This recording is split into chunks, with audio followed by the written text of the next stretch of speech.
You thought Boston was the only place with a tea party? You thought wrong. North Carolina joined in on the party.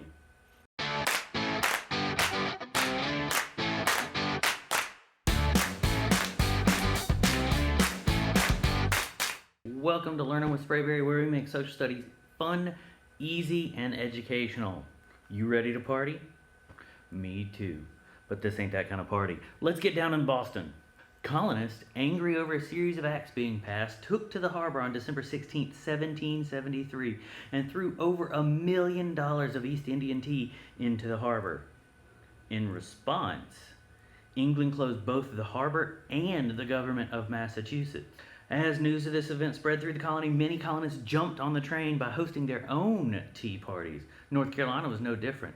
The most famous of these is the Edenton Tea Party. On October 25th, Penelope Barker invited 51 women to her home for a tea party. These women met and signed a paper declaring that they would boycott all tea and other British products. This boycott was to last until all acts which tend to enslave our native country shall be repealed. Now, signing a protest paper isn't that unique or important, but what is important comes from who was involved and how it was received.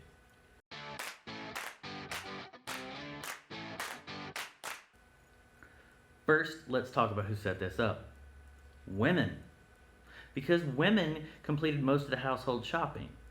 If a woman refused to buy something, it could actually put a dent in a company's bottom line.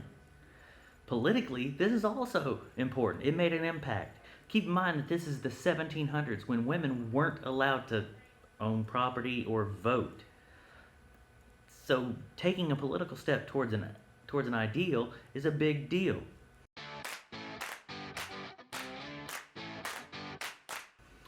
Barker was so proud of her decision that she sent the protest document to the press in England. She's quoted as saying, "Maybe it has only been men who have protested the king up to now. That means we women have taken too long to let our voices be heard.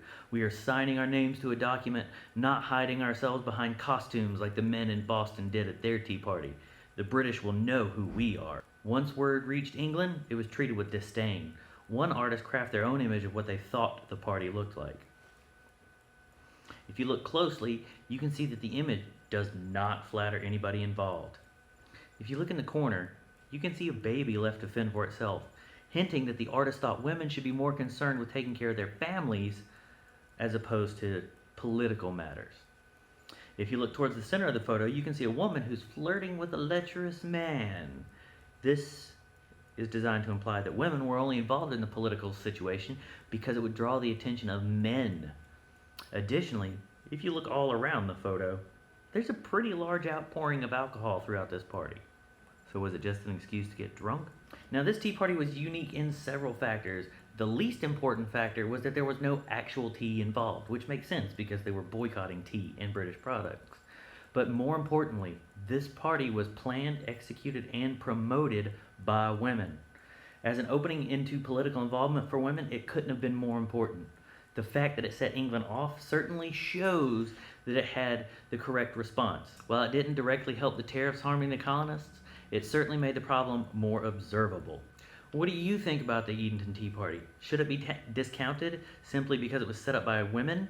Or should it be applauded because of its trailblazing female political power?